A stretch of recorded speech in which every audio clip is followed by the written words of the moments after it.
अस्सलामुअलैकुम नाजरीन, आपको हम एक अफसोसनाक खबर से आगाह करते चलें कि इमरान खान के कंटेनर पर एक शदीद हमला कर दिया गया है, जिसकी वजह से इमरान खान शदीद ज़ख्मी हो गए हैं। इसके अलावा इमरान खान के 4 साथी भी ज़ख्मी हुए हैं, जिसमें फैसल वाडा और इमरान इस्माइल भी शामिल हैं। बाकी साथियों की अभी तक कोई इत्तला नहीं हुई।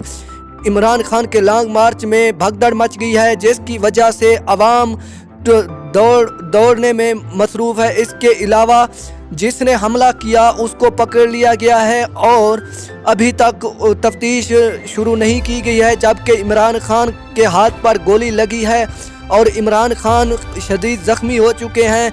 इमरान खान को जल्द अज जल्द महफूज मकाम पर पहुंचा दिया जाएगा।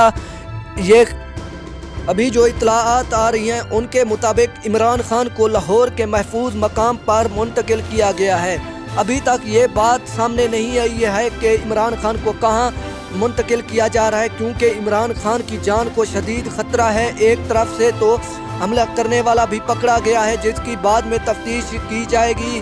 Thanks for watching. अल्लाह।